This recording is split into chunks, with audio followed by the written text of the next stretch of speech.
where your attention goes, energy flows is a saying that I've heard that I really like.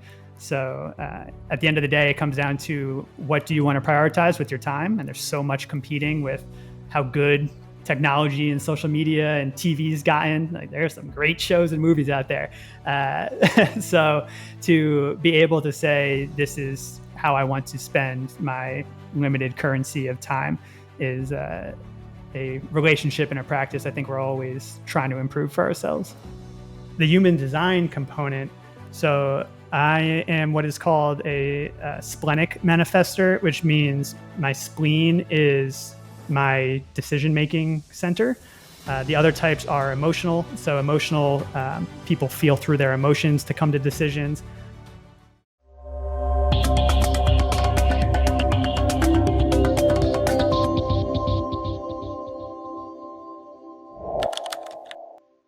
Hello, everyone, and welcome to another episode of Woven Wings Live, where we bring you wisdom and tools for vibrant living. I'm Gabe Crane, and I'm joined, as always, by my co-host Rahul Deedwania.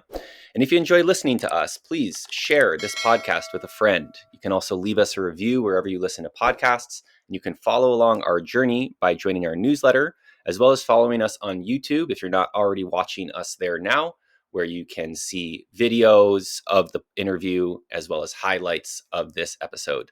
And you can find all those links in our show description. And so today, thanks for joining us. We are, language warning, but we today are slowing the fuck down. The title of today's episode is Slow the Fuck Down, Building Presence into Daily Life. And our guest is Doug Finkelstein, who is a community builder, human design manifester, and advocate for personal growth through self-experimentation. There's a lot of different projects that Doug is up to, all centered around mindfulness, around personal growth. And I'm excited to get to dive into those topics today with Doug. Before we bring Doug on, Rahul, it's really good to be with you again. And here we are making another episode. I'm curious, how are you feeling about this idea of presence, slowing down, and what are you bringing into our conversation today? Thank you, Gabe, as always, for opening us up. And I think I'm reflecting a little bit on our own exchange before this episode and how the concept of presence, dropping into presence, experiencing it, bringing it into every moment of our life is so, at this point, almost like commonplace in our worlds, right? And I think what I'm particularly excited to explore with Doug is just the many different angles that he's taking personally with his projects, and I'm excited to hear about his own journey to bring that into life. And I think with this concept of presence, I think few people at this stage, will argue that it matters, but what doesn't change is the hamster wheel that never stops. The challenge of actually bringing it into practice. We've had this conversation with multiple people, and even as people who live and breathe this stuff, it's a practice, right? More than it is knowledge. And I think just reconnecting with that, injecting some energy into my own presence practices, all things I'm looking forward to exploring and getting out of our chat today. How about yourself? Yeah, I mean, there's a lot of dimensions here, but I think where you started is a great place around how this kind of becomes rote. I mean, how much do we hear about mindfulness these days and like presence and it's good for you and all this sort of stuff? But how does that actually translate into making an actual difference in our lives? And how do we actually find those moments? And I'm particularly curious to ask Doug, and I'll bring him on here in a second, transition right into it. But just around where the rubber meets the road, it's nice to be mindful. It's nice to have presence. It's nice to slow down, but life doesn't always facilitate that, or it doesn't seem to present that opportunity. And so then it becomes just an idea. It's a nice idea, but it's not something that I'm actually doing or can actually benefit from. And so, I think about that a lot. I mean, even just in us getting set up to record our episode today, just the little leap in activity that happens, the 20, 30 minutes before the call, and all the scurrying around that has to happen to put everything in place to make that happen in order to do something of value in the world, and how does slowing down interface with those kind of time-bound needs, if that makes sense. And so that and other things, I will save some of my other thoughts on this for after we bring Doug on. But on that note, I do want to introduce Doug Finkelstein to our listeners. Again, Doug is a community builder based, I believe, at least today, in Southern California near San Diego. He's a human design manifester. And after leaving a career in stock trading and overcoming a decade-long reliance on prescription medication, Doug embarked on an inward journey that led him to found multiple wellness-focused organizations. So his work includes creating Slow the Fuck Down, which is an at-home offering that helps overcommitted people reduce stress and cultivate presence through guided somatic journeys. And Doug also founded an Empathic Society, which is a 501c3 nonprofit offering consultations to help people find the next step in their journey with plant medicine. And so Doug is empowering others to live intentionally, create meaningful connections, and align with their true selves. And also, fun fact, which I hope make its way into our conversation, Doug has won the New Yorker cartoon caption contest twice. So I'm expecting to hear some good humor and jokes on today's show also. But Doug, thanks so much for being with us here today, man. It's great to have you on the show. Thank you for the intro, Gabe. Raul, pleasure to be here. Yeah, maybe I should take the New Yorker bit out of my bio, because now I set lofty goals for my Yeah. comedic value in the Now you got to conversations. deliver. No, but we won't hold you too Right. much to that. But yeah, thanks for joining us. And I guess I just wanted to start out with that, where I was headed, with Rahul and I speaking of slowing down and the balance of that with, the tension, the struggle we all feel around being productive, contributing members of society, or surviving, right? Doing the things that we have to do to make the money we need to make, to put the food on the table, to take care of the people who are our dependents, to take care of ourselves. And within all of that mess of activity, uh, I like to meditate. I practice Qigong. I live on Maui. I'm very lucky, I would say, in the sense I get to have a somewhat contemplative life.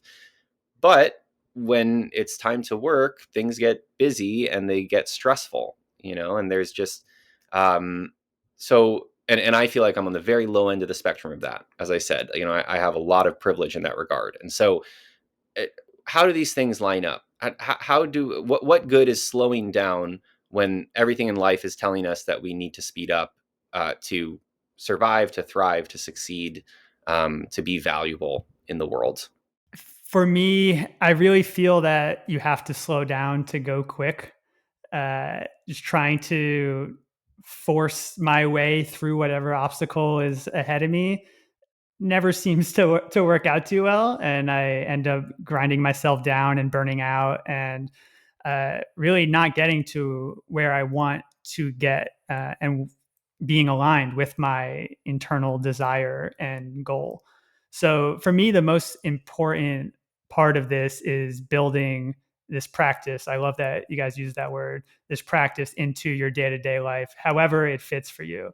And I think it's an ongoing experiment, right? Like any practice, it's not something that we can just do once and be done with it.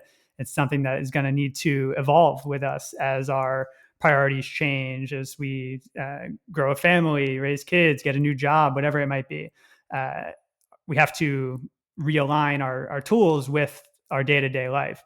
And as long as we are prioritizing that, I think we're set up for success, that the universe will help us out and have that fit into our life, however it may be. So you may have parts of your journey where 2 minutes of meditation on your bed, exhausted, and you just immediately fall asleep is your practice. And that's what you need for that time. And you may have time where your schedule is much more open and you're doing retreats and long yoga classes and whatever it might be. So I think the number one thing is making it a priority. And that's something that we've really prioritized with Slow the F Down. I appreciate the explicit language in introducing us. It's always fun. That's something we prioritize, is we build our calendar for the year in advance. we send calendar invites. So it's a little bit of set it and forget it, right? You know that the full moon's coming up, and that weekend for 2.5 hours, it's in your calendar. You don't have to worry about it. You can block other things around that because you've prioritized this, and that time is for you. It's one of our journeys. There's yoga, there's breath work, there's cannabis if you're so inclined.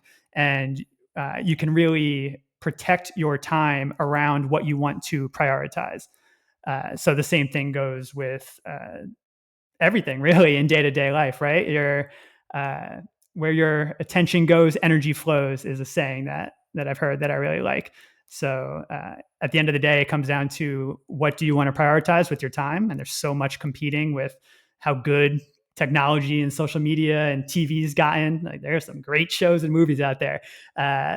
So to be able to say, this is how I want to spend my limited currency of time is a relationship and a practice I think we're always trying to improve for ourselves. Yeah, where attention goes, energy flows is a favorite of Gabe's, I know. And I think what comes to mind for me, Doug, here is maybe to go into the roteness a little bit with you, and what I mean by that is, um, I think this idea of prioritizing it is where it enters sort of an often a negative loop for people, right? Where they're like, "Hey, I know this thing's important," and a lot of that is, I think, more of a head relationship with the idea that, hey, everyone's talking about it; it must be a thing. I've even experienced it a little bit, in the moments where the practice has been good for me, and so I know that it's important. And then, inevitably, life or busyness or great shows and movies or social pulls and pressures, whatever it might be, comes into the mix.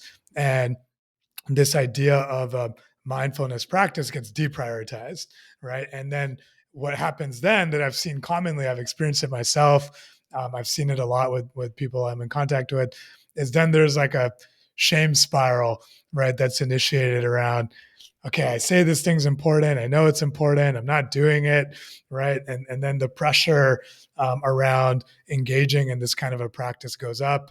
And all of it, when you look at it from the outside, you're like, wow, there's very little that's virtuous about this relationship with mindfulness and the way that I just painted the picture. And I imagine, again, for a lot of people listening to this, that is their experience. It seems to me to be the most common experience for people that have not fully committed to this, or people that look at it with a raised eyebrow and don't even fool themselves into thinking it's something they want to do.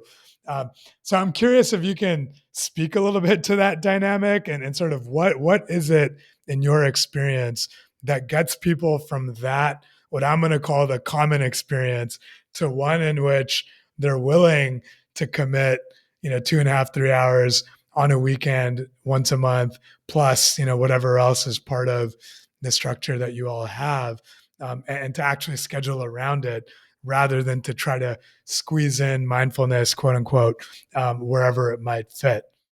Yeah, great questions. So I come across a lot of people that have that feeling of there's just no time to slow down. There's too much going on. I don't know where to begin.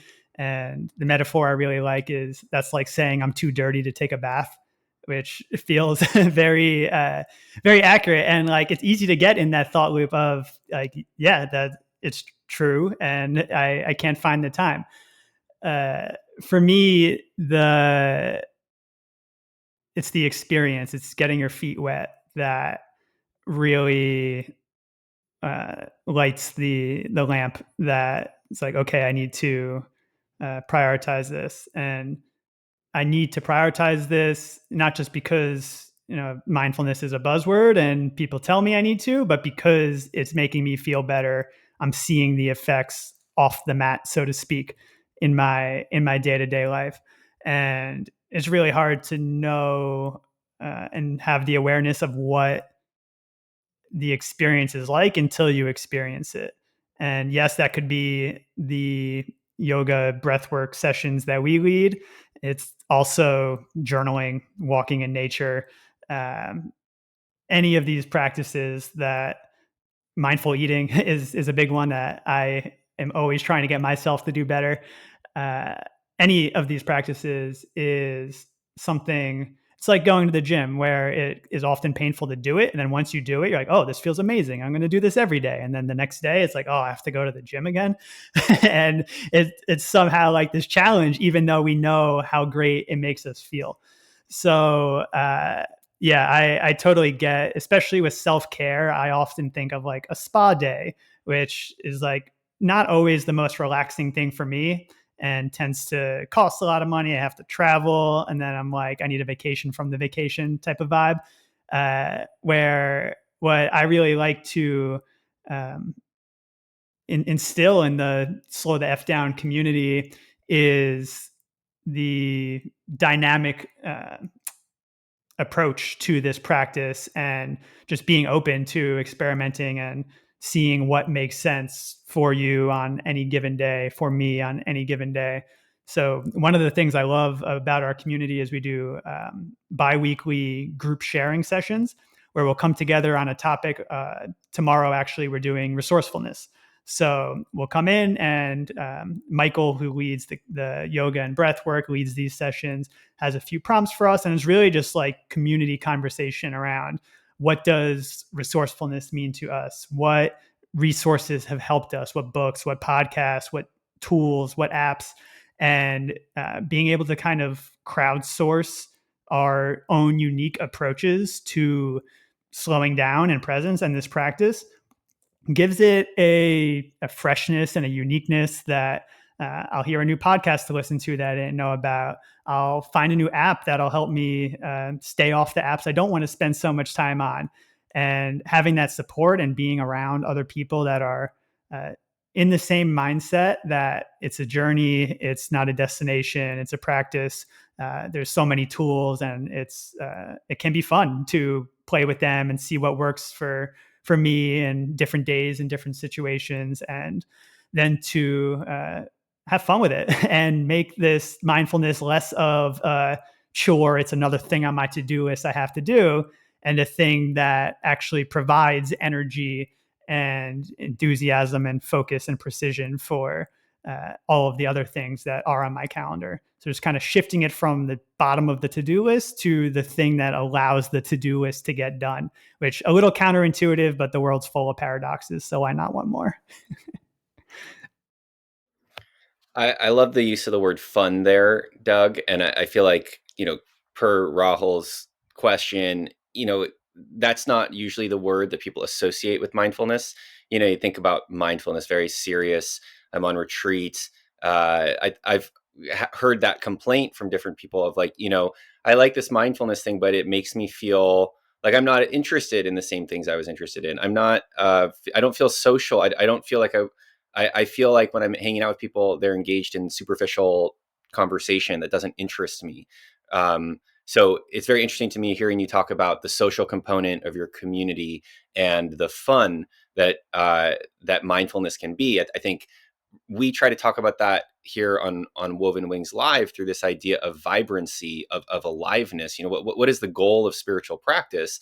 Is to feel good. It's to feel alive. It's to enjoy the amazingness that life is, and be able to benefit from that a little more and share that more with other people. I want to ask you along this lines. A few minutes ago, you mentioned cannabis, right? So you said, come to our breath work, you can change these different things, and cannabis if you feel so inclined. I know from your intro that you're involved in certain different work with plant medicines. So I'm curious in general if that's more focused around cannabis or if there are other plant medicines that are involved. And so that's one question I have. And then the other question I have about cannabis is, how do you experience its relationship with mindfulness? And, I love cannabis. I have a medical marijuana card here in the state of Hawaii. I'm a big proponent of it. But I also feel, there's certainly downsides to cannabis. This isn't an episode on cannabis, but as far as mindfulness is concerned, I feel sometimes that cannabis really takes me into some kind of, it opens up inner pathways, like I'm suddenly more aware of my inner workings, the way my body is feeling. I have different kind of thoughts going through my head. And so in that sense, it feels like it draws me deeper towards a similar place that mindfulness brings me. On the other hand, I feel like cannabis can be very mental, very mind activating. It's very dreamy. I'm stoned and I'm, like thinking about one thing and then it switches to another thing and then another thing. And I'm enjoying myself. I feel good. But am I practicing mindfulness really in that time? I mean, are you giving me permission to count that as my mindfulness practice? So am I keeping up with the group if I'm like smoking a J really and just taking some time to relax and decompress and be present with life? 100%. And you certainly don't need my permission for that. But my opinion is No, but it really helps. So thank you. is granted. uh, yeah, my opinion is 100%.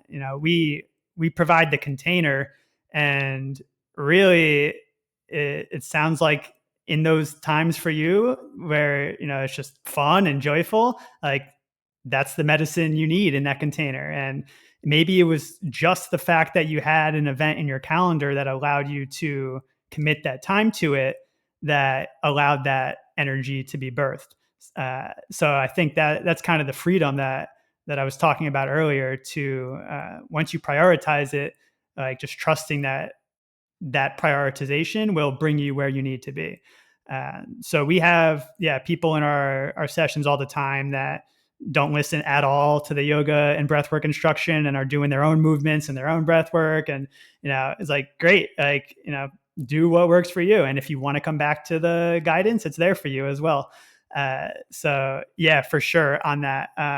And that's why I love this trilogy of the cannabis, yoga, and breath work. And for sure, the cannabis isn't necessary. I often do yoga and breath work without it, and it's still very powerful.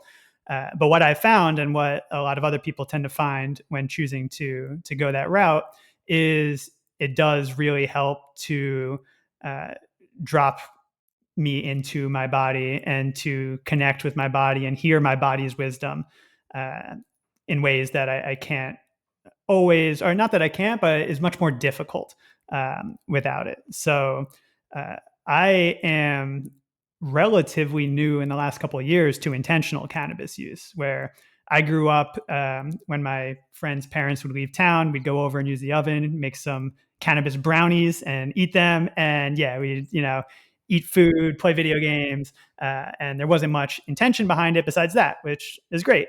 Now in the last few years, I've really exclusively done intentional therapeutic cannabis use.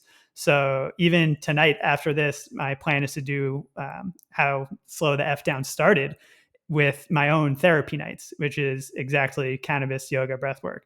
And it's no longer just imbibing with cannabis and going about my day. It's saying a prayer and being intentional about how I hope this medicine will help me and get me into my body and provide a wonderful journey during the breath work. And intention is so much in this world. So being able to do that has really supported the yoga, where I can really get somatic and into my body and work out some energy kinks, and then with that fresh somatic feeling in my body, drop in with the breath work and go on an internal journey with a lot of those obstacles kicked out of the way from the yoga and cannabis, helping to guide along that path. And then on number one, I'll say question number one about the other plant medicine. Uh, I've been in the plant medicine ecosystem for about 4 or 5 years. So I've made a lot of connections, and I set up an empathic society, which is the nonprofit, to do pro bono consulting for people that might not have those connections or support system, not have friends, family, a network to talk about this with, but know that they're feeling called to something in this space. So that's an opportunity for me to hear where they're at, what they're looking for, and if I know a person or a resource or an organization that might be able to help them find that next step to get them connected. That's awesome. I Just a quick follow-up question, and I'll kick it back to you, Rahul. But your description is making me reflect on what is the purpose of mindfulness from your perspective. I think in some senses it's often described as this uh, kind of transcendental neutrality or something. Like the observation is coming back to a kind of mirror. You become just an observer, a mirror of the world. It's not positive or negative, it's neutral, and in some ways blank. You're better identified with the observing factor versus being identified with the thoughts and the phenomena that are running through your mind. So that's one goal or outcome of mindfulness, or reason why we do it, as far as I understand it. But what I'm hearing you describe is something that might be connected to those things, but it feels different and distinct. It's about an experience of pleasure, a certain kind of pleasure that's healing. It's a kind of more flowing with what is, with the phenomena of your experiences, and having a more fun, a healthier relationship with that. And so I'm just kind of curious if you could just help us define our terms, and help our listeners make that distinction too, because I think that's something that, okay, we all know we're supposed to sit here and meditate, but what are we even doing it for? Where are we I'd trying love to get to with all of that? give my best effort at defining that. These modalities, like a cannabis, yoga, breathwork trilogy, feels like a vehicle of mindfulness, and one of many, in the same way that going on a walk, a hike, and just taking in the smell of the trees and leaves and the beautiful colors of nature is also another vehicle of mindfulness. So I think the common thread in it all is this word presence. It's having all of your focus and attention on the exact moment that you're living in that moment. Because we could be in either of those vehicles in the middle of a breathwork session, getting anxious about if you have a big project coming up for work and making sure that you crossed all the T's and dotted all the I's. You're there, you're breathing, but the reason you put that time on your calendar, I imagine, was to be present and get the benefits and have that experience. Same thing if you're hiking out in nature, but you're thinking about work the next day.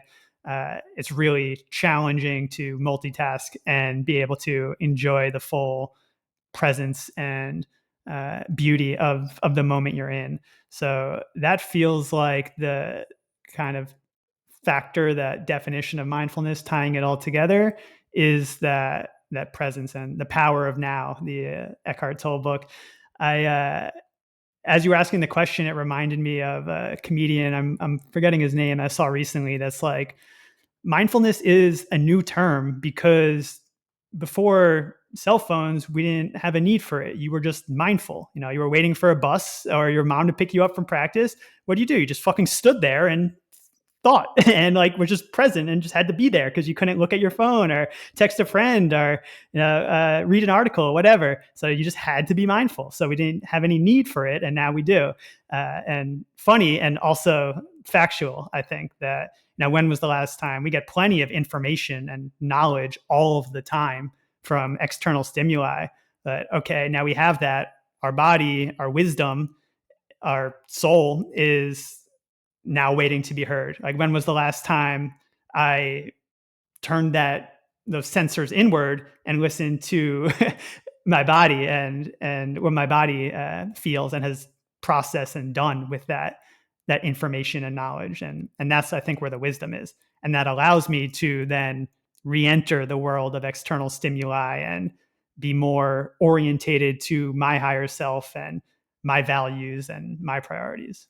So that's where going slow to go quick really comes from. Yeah, I want to just reflect back some of what I'm hearing and kind of add in my own layering, and then actually hear a little bit about what that experience has been like for you specifically, Doug. So I think, we talk about this topic from different angles a lot on this show. And there was one way of talking about it that stuck with me from a couple of years ago, which was this idea of having sort of solid or hard practices versus like fluid and soft practices, with the hard practices being like sitting down, meditating for 5 minutes, 10 minutes, 1 hour, whatever it is, doing yoga, doing again, like the going to the gym, right? And the soft fluid practices being just the moments throughout your day where you try to channel that presence that you cultivated through the hard practice. The analogy being, you go to the gym and during the day you might have to move a table, right? Or you might have to go up the stairs, and it's all kind of connected in that way. And so the way that I've been starting to think about this, and I think it maps to what you're saying, Doug, is, hey, you're kind of cultivating presence wherever you can, right? Whether it's through hard practices or soft practices, there's a level of experimentation that everyone has to bring to find the version, especially of the hard practices, that feel native to them or approachable, ideally pleasurable, right? A lot of complaints against meditation, because of how difficult, quote unquote, it can feel, like what Gabe was alluding to. We had, laughter yoga practitioner on our show, a couple of years ago, and he talked a lot about how that practice was very appealing to people because it's different. It's engages your body in a way that's hard to kind of get it. You drop into your body much more. Your yoga inherently, right, is not just a physical practice, but a mindfulness practice in a way that kind of connects the two. And so, you got these hard and soft practices, experimenting and finding the version that works for you. And I think the marker for what works for you is, what do you enjoy doing? What feels pleasurable? What is something that you naturally want to return to after experiencing it? And then of course it's being in practice, right? And actually doing it regularly. And then the fourth piece that I always like to add on is practicing also a lack of judgment around non-compliance. This ties to what I was talking about earlier, where when the practice slips, it's very easy to fall into that trap that we were talking about, and then again it becomes this thing on your list, versus something that feels pleasurable. So that's just kind of reflecting back a little bit about what I'm hearing, and in terms of how somebody listening to this can find their version of this, right? To slow down, and then therefore to be able to speed up.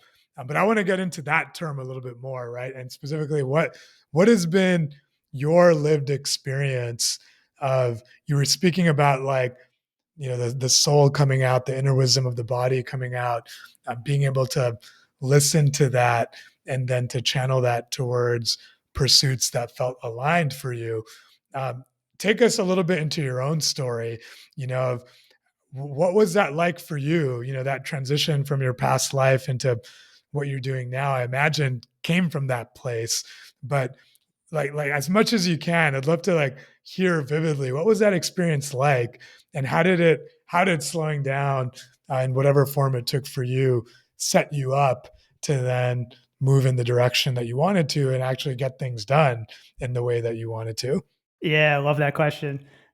Before I answer it, I'm going to give a shout out to Laughter Yoga. Uh, I we encourage all the time, because we are virtual and have the ability to mute microphones. We do mute everyone's microphone, and we strongly encourage, like, scream it out, shake it out, like, you got to get it out because your body takes on a lot. And I think of the video of like a gazelle that almost got eaten by a lion. It just lays there and shakes out the trauma from its body for a few minutes before it goes about its day. And it doesn't have PTSD because it allowed the trauma to be fully processed and for the body to release those memories. And as humans, we don't get chances to do that. You can't just do that as you're walking around the street, start screaming, and you can, but we don't. So find places to do it. Like, I do it in my car when I'm driving alone. If I feel like some energy, or I start thinking about a conversation I had that I can feel starting to frustrate me, I'll let out a yell, and I feel so much better about the conversation. And it's not as visceral of a feeling for me. My body really just needed to let that out. So big fan of laughter yoga. We do it as well, and it's always fun, and yeah, I enjoy it. I also want to point to like the practical aspect. I love that you brought that up. I think awareness is so key, just knowing like what even might be helpful. And I think that comes from looking back in your life and realizing what has helped me in the past. Journaling, art, drawing, talking to a loved one, meditating, yoga, and uh, just knowing that maybe even writing this list down somewhere so that when you feel unlike yourself and know it's time for something but don't know what, you can see what calls to you and maybe check out your list or run through it in your head and be like, oh, I haven't done a hike in a while, maybe I'll do that. And but it comes from awareness, right? Like if you don't know any of these tools, then there's no way to know what step to take. So I think that just prioritizing time for that wellness. And yes, sometimes like right now, I haven't journaled in a few days. Often I'm journaling constantly throughout the day, but I've just been in a zone where the journal hasn't been calling me. So I'm like, all right, I'm not going to, force it and say I have to journal X amount, because then it's no longer really for my benefit, right? I'm doing it to check something off of a list. And I think with the hard practices, as you described them, like meditation, especially, I know that's one that people are like, it's just a struggle to do, to get on the mat for X amount of minutes every day. So maybe an easier way to be more gentle with oneself would be, all right, I want 20 minutes of something. And maybe I meditate for 3 and I'm like, fuck this. I don't want to do this anymore. It's like, okay, like maybe you just roll around on your yoga mat for 10 minutes and like feel into how that feels. Or you call your mom and that counts as your, time for the day. Who knows? Like there's so many things that, I think people just know, like, is this, something that's re-energizing for me? Or is this something like, yeah, you could, go on Instagram for the rest of that 20 minutes, but like listen to yourself. Is that re-energizing? Maybe, but most likely not. Uh, and then, sorry, refresh my memory. The third one. My story. Yes, thank you. Yeah, I appreciate you asking about that. So the quick of it is, I was on a prescription medication for hair loss. You can see I've got some left here. Everyone in my family, all the men, lost their hair, and I was super self-conscious about it. So when I was 13, I was put on this drug called Propecia, and I was told it would save my hair. I was like, sweet, no more questions, so let me do it. And I was on that until I was 23. And it's a hormonal daily medication. So it really affected me physically, mentally, and made me a shell of myself, and just not happy. So I found an online community of other people taking this. There's a whole nonprofit set up to raise awareness of the side effects of this thing. Found a community, and through communicating with them, realized I don't want to do this anymore. So I stopped taking it cold turkey. A couple months later, with it out of my system, meditated for the first time. I literally just laid down on my bed, fell asleep within 3 minutes. But it was meditation to me. So like that was the start of the journey. So that was really the start of my like never ending experiment, right? Of what my practice might be.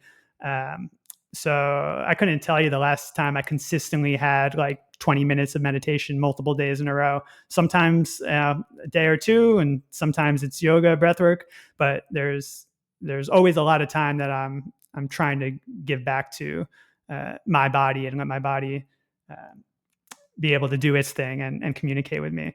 So yeah, after that first meditation, a couple years later, I had my first mushroom experience and just immediately felt the connection with that medicine. And it was out in nature with a couple of really close friends, and that was incredible. And that was when I realized I no longer wanted to work in finance and just click computer keys all day to try and make someone else a bunch of money. Didn't really feel aligned with what the mushrooms felt aligned with within me. So I moved across the country from New York, and continued to have my interest in these awesome medicines and modalities, and decided I wanted a place for other people to be able to talk about them the way that I liked talking about them, for people that might not have friends or family that are open to this. So that's where my online community building, knowledge and practice and experimentation began.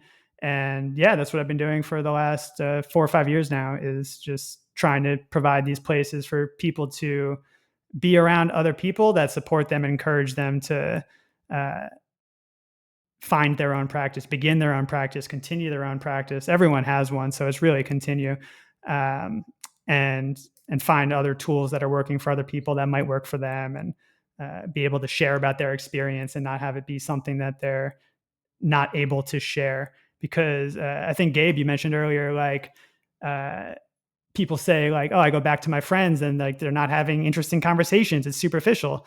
And so to me, there's two options. It's like, okay, can either stop the mindfulness practice and go back to the superficiality, or you can ditch the friends and go find more friends that are into mindfulness. And so you got to kind of get rid of one of the two things. My vote would be for the thing that lights you up more and gives you more energy, and then kind of building around that. I think it's so interesting. I think we've talked about this at length, but one of the things that's really sticking out as a core theme of this conversation is that you're listening to yourself. You're in pursuit of your own sense of well-being, your own, that I keep coming back to this word pleasure, which is such a complicated word. And, there can be pleasure that is not conducive, or pleasure that might look like pleasure on the surface, but it's not actually pleasure underneath, right? It's not conducive to your actual experience of developing yourself and bettering yourself. So I think a lot of us struggle with making that distinction.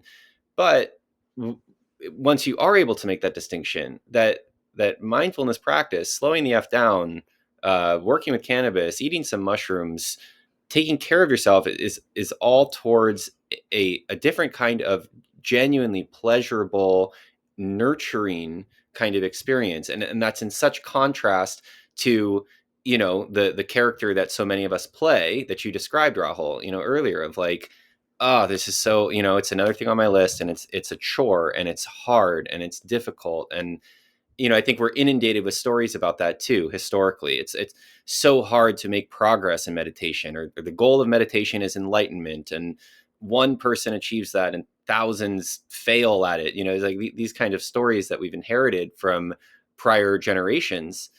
And really, I don't know. I just hear us having a conversation in 2024 through the internet about smoking weed and meditating and being thoughtful and being happy people, like recognizing you have the capacity. If you're listening to this conversation, this is for you. You get to determine how you make it, how you move forward. And I love what you said there, Doug, about being honest with yourself. If you listen to yourself, I do really strongly believe that we all have inside us this internal guidance system that, lets us know kind of the, generally speaking, like a good direction for us to go, and generally speaking, a not so good direction for us to go.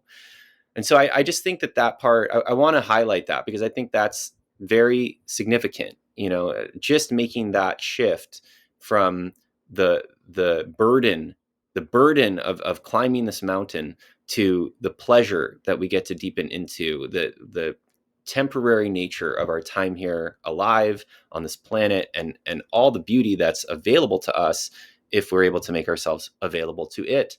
And so I find that really remarkable, and I love that about the work you're doing, Doug, and the approach you're taking. So if you have any general comment about that, I welcome that. It sounds like I saw you taking a note or two there. And I guess in line with that, what I also observed with you is the link between these practices and these experiences you've had to a sense of creative engagement. We mentioned in your intro, you're a human design manifester, but you're doing stuff with this. You're taking your interests and the experiences you've had, and you're using it to connect with other people, to create organizations. So you mentioned what gives you energy. It seems that this has really lit a fire inside you. And I think that's also so needed in the world, right? Is that this work we do, of course, is to heal ourselves. It's first for ourselves, but it's to create a more vibrant society. It's to create a more empathic society, as you said, or a compassionate society. And so I'm curious just how that process works for you. And kind of its link to maybe some of that pleasure and that fun we've been talking about. Yeah, I think at the end of the day, it's all linked to that pleasure. And it's I think like an age old question, like, is altruism like possible? Because, are you doing it to make yourself feel good about helping others? And like, to me, it doesn't matter. Like, it comes down to my values and what I value. And for everyone in our community, what we value is being able to show up for the people we care about in our lives, and being able to do that as fully as possible. And that is really hard when there's so much going on in life. But finding one's why is the thing that's going to, nothing can get in your way when you know what that is. And you have a general direction to sail your ship towards that North Star. For me, as a manifestor in human design, my peace is my ultimate pleasure. I forget the exact name of it, but like when things are at peace, oh my God, it feels so good. And just like chilled out. And Doug, sorry, just to jump in, can you define for our listeners what is meant by human design? I could try my best. I am relatively new to it, a couple of years. It's a combination of astrology, the I Ching, Kabbalah, ancient texts, and planetary alignment. And in short, you put your birth information, location, date, time into, you can get a free chart, just Google human design chart. And it basically just gives you an entire blueprint about you, your energy, how it works. And when I first found it, incredibly skeptical, as I was of astrology and still am to an extent. I'm just like, there's no way you can tell me who I am, from that information, because like there's so much else involved. But the more I learn about it, and there's so many resources and tons of free resources out there. The more I learn about it, the more I connect with other people that have similar energy types or different. I learn about my fiance, about my family's charts, and it just all makes sense. And not only does it make sense, it also helps me relate to them and improve our relationships, because I can work with what I know to be true about my energy. And I'll give an example to help this out. So once a week, I need to have my therapy night, this cannabis, yoga, breath work, some combination of those three things on my own in this room. I have my yoga mat right behind me. And my partner doesn't need that ever. She's like, she just doesn't need it. So at first she was like, you like don't want to be with me at that time? And I'm like, no, I need that time to be able to be so fully present with you all of the other time. And that's like my like reset the computer like time that I need, because otherwise, like, yeah, we might gain an extra hour or two in that time, but 100% of the time I'm going to be wobbly. Like, you got to sleep the computer every now and then. So, and that's just how I work. And it was hard to understand that and give kind of validation and communicate it until I found human design and could kind of point to this and show resources and knowledge and other people that have shared experiences because they have the same human design type. So we could have a whole podcast on human design. So my recommendation is like, get your free chart and just whatever sticks out to you, like Google it and see where it goes. Cause it's a pretty magical journey. And it's just another one of these tools that can be part of one's practice. So yeah, it's a super cool program. And yeah, peace for me is like that's the goal. So, to also like briefly jump back, Rahul, to one of your previous questions, one of the benefits for me, like what this experience is for me, often is I have my journal next to me, and when we get some in the yoga, but really in the breath work is where a lot of it comes. But I'm always surprised how much comes in the yoga. Things make sense. Like a hurdle in growing my business that I just haven't been able to figure out for a few days. At some point in the breath work, because I'm not intensely thinking about it and just letting myself, relax essentially, it's just like immediately, oh, like there's the answer. Of course, it's so obvious. And usually it's tied to something else, like some offhand conversation I had with a person that I didn't connect the two things, but given the time to let my body speak to me, like, hey, like, did you realize like that person and that thing? I'm like, oh my God, of course. And I'll journal it. And there could be anywhere from like 0 to like 20 things that just kind of like connect themselves. And I've learned at first in my practice, I just like tried to go do all those things, and that didn't really serve me too well. So now I journal it, I let it sit for a night, I visit it the next day, and I kind of take that, more day to day Doug approach of like, all right, like, what should I do with this new wisdom my body gave me? Is it something to do now? Is it something to defer? Is it something to delegate to someone else? Is it something to be like, that's a good thought, but I'm gonna scrap that for now. We'll see if it comes back. Who knows? But it really feels like it gives my body the chance to speak up, and I think that's how it's so different every experience. And this is something all of our members tell us, like they really love how different each experience is. It's different for each person, and it's different collectively each time. So sometimes it's very visually focused. Sometimes people leave their body and have a merging with consciousness experience. Sometimes it's just a really strong presence and feeling into the body and feeling where energy is there. And that's something that I think is really cool and helpful, where with some of those hard practices like meditation, it may get tedious for people, where it feels like I just sit here and it's the same thing, or my thoughts come up that I don't want to face, and that's why I'm not going to get on the mat.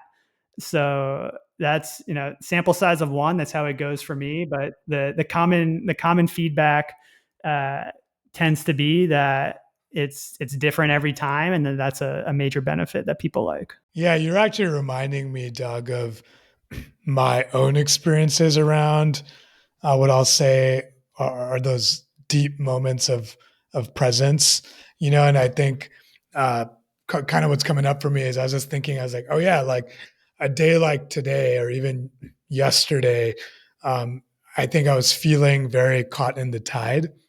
And from that place, even when there's open time, it doesn't necessarily feel I didn't necessarily feel present right in that time. I tried to, in some breaks that I had, I was like, I'm going to step away, but I didn't necessarily find that presence.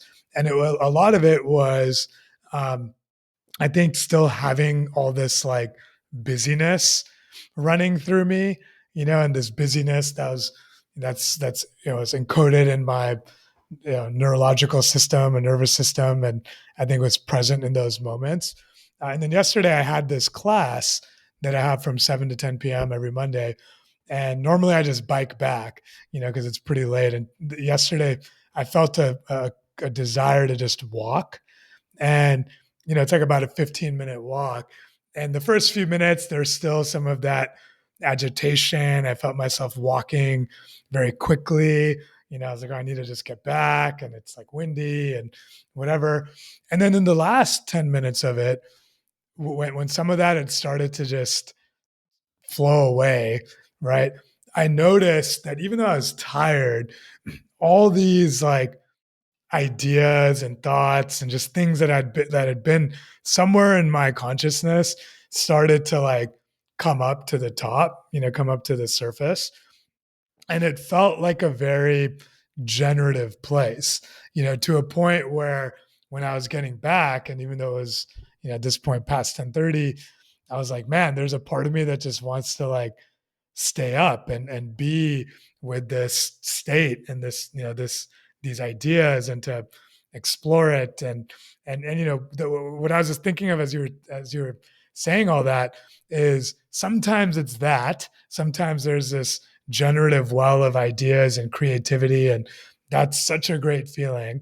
Other times it's, that attunement to hearing the wind against the leaves, seeing the bird, to go from there to there, almost hearing the flap of the wings and being connected to that. And other times it's just noticing what's happening internally. And that variety of experiences that you named, I don't know that I've ever thought about it that way. I think I've always thought about presence as this like, this grounded experience, and kind of almost like a common experience moment to moment. But really, it does manifest in all these different ways. And I think the point that I'm actually getting to is, in spite of having felt it, recently, and in spite of having felt it throughout, my own practice, it can be very easy to forget that that is so easily accessible to us.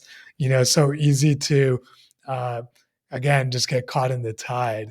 And I'm curious, for people that don't have as many practices already working in their favor, as you described, you have your communities, you have your own independent practices that you've built that I think safeguard, and kind of bring you back to that experience enough, and it resets your computer and allows that energy to come forward.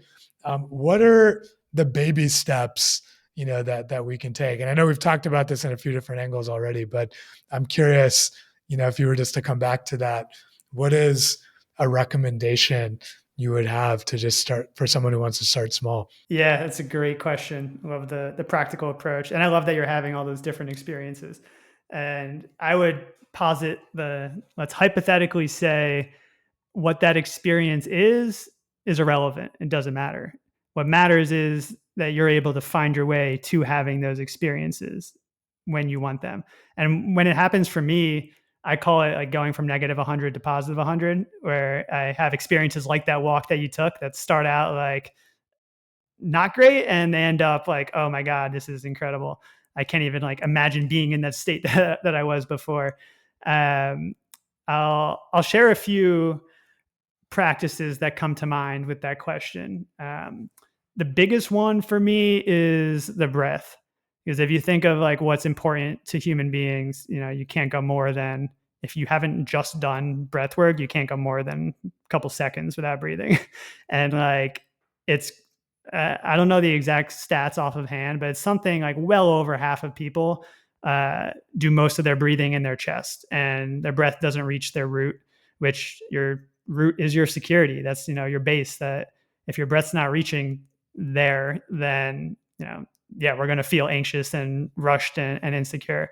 Uh, so at any moment, just taking 1, 2, however many you want, feels good. Keep doing it for hours on end.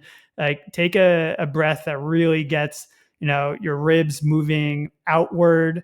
You can really feel it. Use your diaphragm, the muscle that we all have that is meant for breathing, and really just feel that go all the way down to your base. And one of those, you're going to be in better shape than you were before you took that.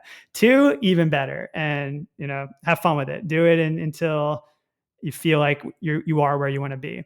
I think that's the easiest. It's so accessible for all of us. We all breathe. There's, you don't need any other tools or gadgets. I think that's a great one. Number 2 I'd recommend is journaling, for sure. Similarly, we all have pen and paper somewhere. Having it nearby, like I've got sticky notes everywhere. I've got my journal over there. I just kind of leave it throughout the house. So like anytime I have an inkling, like I should write something down, it's never like, oh, I got to go to the other room and get it. Nah, never mind, not worth it. It's like, oh, I see it. It's in my eye line. Like, okay, yeah. Like, how can I not do it now? I almost like I'm holding myself accountable. And I've never had a bad time writing something down. Like I always just feel so much better. And I'm sure a lot of us can relate to, I go back and look at journals from like years ago, and the things that were so stressing me out then, I'm like, I don't even know what I wrote here. Like, why was this so important to me? I don't remember who that person is. Like, it's when we look, our future selves are not going to be as stressed out about the things we are now. So why should we stress ourselves out about them right now? So journaling, I recommend. A practice I've gone into in the last couple of weeks that I love is morning pages. I forget the author that wrote about it in her book. But basically, when you wake up, way. Yeah, from the artist's way, is the recommendation is 3 pages. Just write, stream of consciousness before you do anything else. I usually end up getting like 1.5, 2 before I'm just kind of like tapped out, but hey, better than 0. And it feels so much better than like immediately grabbing my phone or or doing anything else. Cause I honestly look forward to that part of like waking up when I'm going to bed. Like, oh, nice. First thing I get to do tomorrow is write my morning pages because of the effect that it's had on me. So that's a good one. Oh, and the other big thing about it is don't ever revisit it. Like write it and then like don't read it again. Don't like take notes that you got to revisit or write it to, like you can write a to-do list, but you're not visiting it again. So like, it's kind of up to you. And that's been really freeing because my other journals are things like, oh, I have to remember this thing, or I want to play with this idea, so I'm going to revisit again.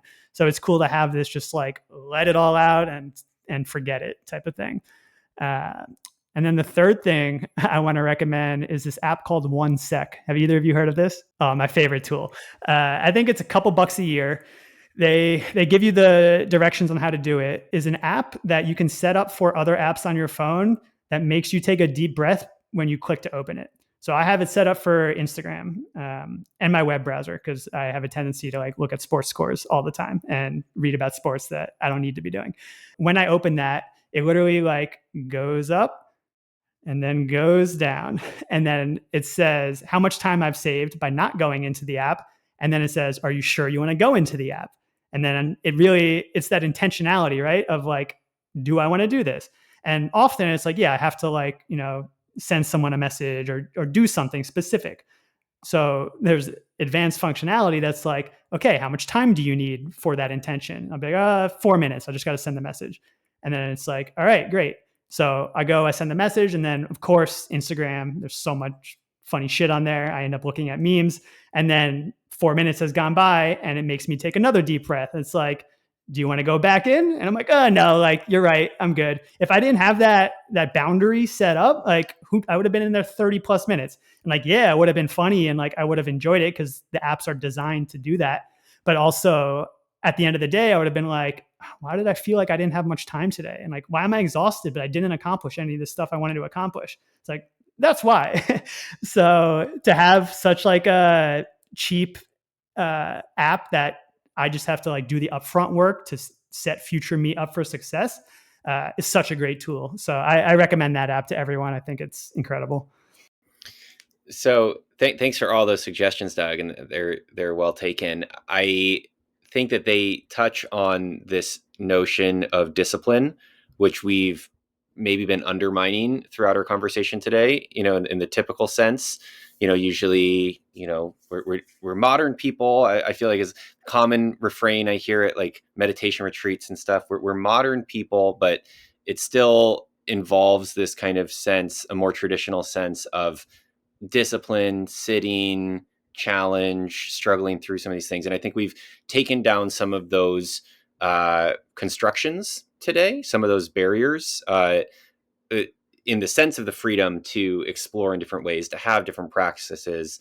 It sounds like I'm basically allowed to be a stoner and I can still be counted as a spiritual practitioner. So that's nice. I'm glad I got there today.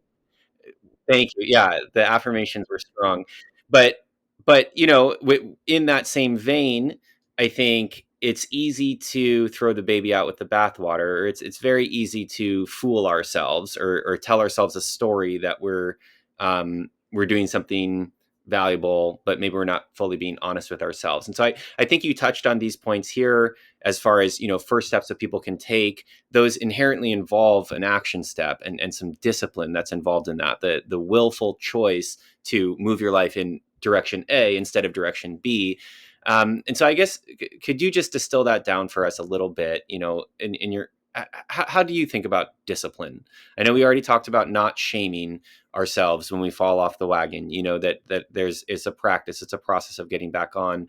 But how do you kind of walk this line between following your pleasure, following what feels right for you, and then holding yourself to some kind of commitment or ideal or a formal correct way of doing a practice versus an incorrect way of doing a practice?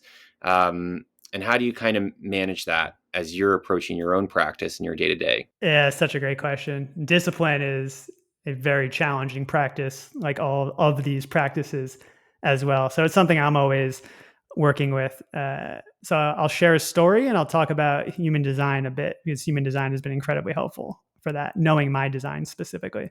the story I'll share is back when I lived in New York City in my finance days, I would walk by a lot of the trash on the street and not bother with it. You know, it's someone's job to do that. I don't like seeing it, but it's whatever. And it would bug me. I'd get back and I'd think about it for a little while, and something about it just didn't sit well with me. It got to the point one time I walked by a piece of trash, got all the way back to my apartment. It's probably like a 10-minute walk, and it was annoying me so much. I'm like, you know what? I don't want to be in this mind state for the rest of the night. I'm going back and picking it up so that I can have this resolved. So I walked 10 minutes back, picked up like one cup, put it in the garbage. And ever since then, I've picked up, I say not every piece of trash I pick up, I've given myself some boundaries with it, the discipline of, is it disgusting looking? Like, I'm not picking a used condom off the ground. I'm not picking any condom off the ground. Is there a garbage nearby? You know, if I'm somewhere where I'm just going to have to hold this for like a mile, then I'm not going to beat myself up about it. But if I can like see a garbage or know there's one reasonably close and it's something that's not disgusting to pick up, I am for sure picking it up. And that's something that I kind of trained myself to do by just examining myself and how I felt about that situation. The human design component. So I am what is called a splenic manifester, which means my spleen is my decision-making center. The other types are emotional. So emotional, people feel through their emotions to come to decisions. There's ego, where people say things out loud and think things through with their mind to come to their decisions. And there might be one other type, but those are the three that come to mind right now. So the splenic for me, the way it works is my spleen, my gut will give me my decision in an instant right away. And that's it. It speaks once and it's done. So let's say coming on this podcast, like I get the email from you guys after I tell you I want to be on the show, and it's like, let's do it. My spleen immediately is like, yep, that's a yes. Like, I don't have to think things through. I'm not like, I don't have that emotional type. I don't have the ego type. I just listen to my spleen, and that can be great. And it can also be terrifying sometimes, where there's potential like dangerous situations where my spleen's telling me like, you should do this thing or you shouldn't do this thing. And there's the social pressure of, you know, what's going, all the other aspects of the situation. And then as soon as my spleen's done talking, my mind starts to come in, because I have my ego defined, which means it's a presence within me, as opposed to undefined in human design, which means it's not so much a presence. So people can have both. So my ego will come in right after my spleen talks to me and try to analyze it and be like, well, let's look at the data and the logic and all of this. And my spleen's like, I said my part, like, and because I'm splenic, my spleen is right. Like, the ego aspect may or may not come to the same conclusion, often not. But I am leaning into trusting my spleen more, and it always works out because of my education and learning about human design, doing my own research and finding out like, okay, I've always known this about myself, but never had wording and language for it. And now I do. And that's where a lot of my discipline comes in. So I write to myself constantly in my journal, and in my lessons learned, I always write one at the end of the day. It's often just do the right thing. Like, it's really that simple. And who knows what that right thing is besides me? Like, everything that's happening throughout my day, my spleen knows. Like, I know deep down if I should or shouldn't be doing something, if I should be watching the next episode or shouldn't, if I should have that extra cookie or shouldn't. And then whether I do or not, whole different question. That's where the discipline comes in. But like, deep down, I know. And the more, like, we talked about it earlier, like grace with yourself and just like letting yourself make mistakes, and that's okay. And that's part of life. And that's how we learn stuff. I walk by the trash until you don't anymore. And the trusting myself and just trying with every day and every decision to trust myself and what's true to me. And yeah, that's how I try to cobble my discipline practice together. Yeah, thanks, Doug, for that tapestry right there. And I think, For sure, it's like so you deep. said, you know, we could do a whole episode on this human design topic. Yeah, it's definitely one I'm admittedly much less familiar with, and you know, grew up a little bit, I guess, around astrology, but not in a meaningful way. And I'd love to know what you both are.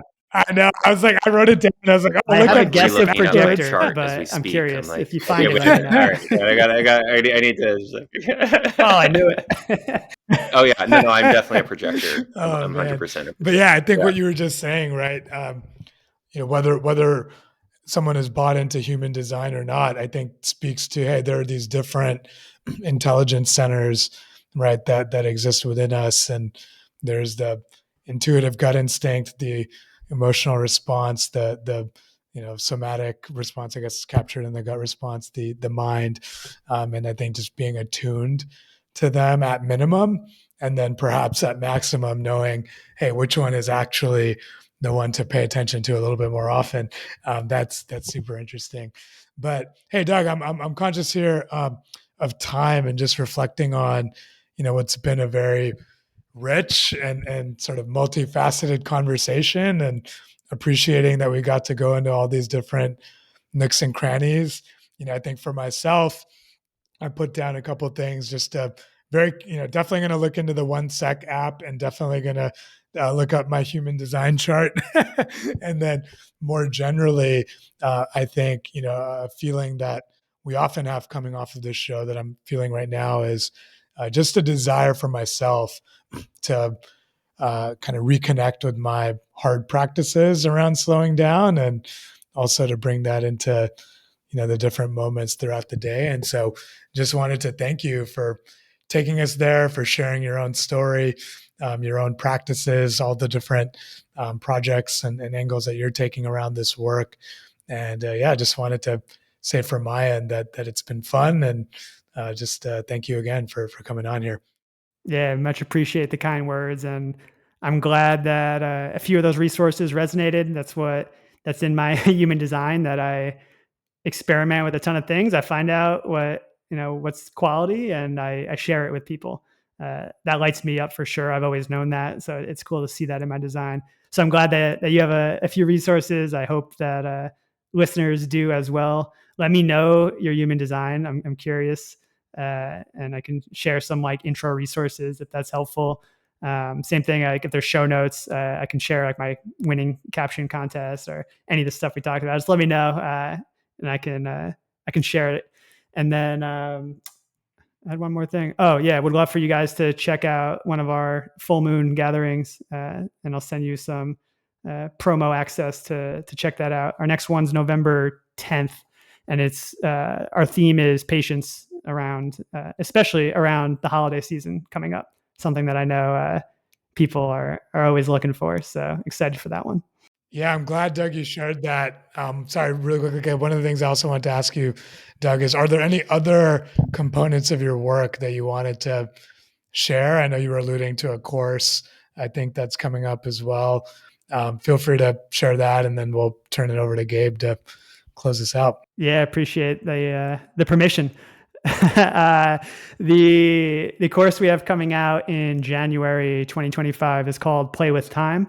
So we have a few different experts coming in, a human design expert, a CEO for time management expert, and then Michael, our yoga breathwork cannabis facilitator, will be walking through that. And it's really focused on the people who identify as beginners to learn some basic, easy to implement time blocking skills for calendars and breath practices and basic yoga movements, and how to get your human design chart and start to learn a little bit about yourself there. And I think it's a great opportunity and resource to do it at your own pace, where I know 2.5 hour full moon gatherings once a month, it can be hard for people to fit into their schedule. So I think the course is an awesome way to get started at your own pace. And then my hope is free up that time to be able to come to more such activities like a 2.5 hour full moon gathering, or we do hourly yoga breath work as well, our weekly 1 hour yoga breath work as well, in addition to the resource sharing conversations that we have. And then we talked about my nonprofit. So yeah, I think we really hit it all. I appreciate you guys having me on and letting me share. And Doug, where can people find you if they want to connect to one of these programs more directly?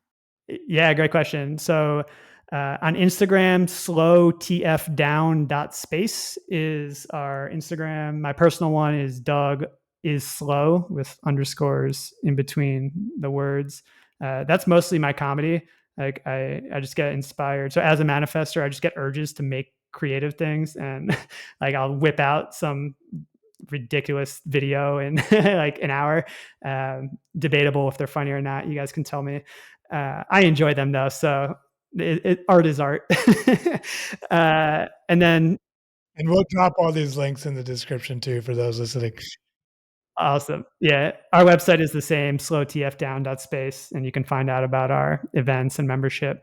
And if you want to try it out, message me on Instagram, send me an email, go to the website, and I'm more than happy to hook people up with a little taste test. Because I know just from like we talked about, the barriers to getting started is really the biggest thing. And once you experience it and get that feel for it, it kind of speaks for itself. And that's the activities that I offer, and also any activity you can do on your own: journaling, being on the mat, meditation, breathing exercises. So I love removing as many barriers as possible for people to try it out. And then I can make my living once you realize you love it and want to join forever. Awesome. Well, Doug, thank you so much for taking the time to join us today and rap about all this stuff. I think this has been a really nice conversation, as Rahul said, just deepening into some of these core principles that are so easy to lose sight of, and also just to take in your really refreshing and healthy, life-giving spin to all these pieces. I just really appreciate and resonate with the approach you take.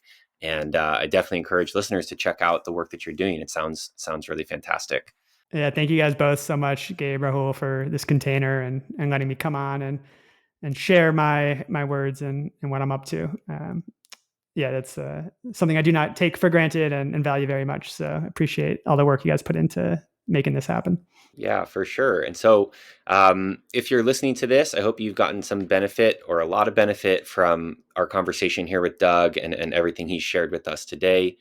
I would encourage you is just take a look around wherever you are right now. And in that first invitation Doug gave us all to just take a deep breath and to just notice where you are. Notice what's happening in your life, where you are, how you're feeling, whatever comes into your phenomenal awareness.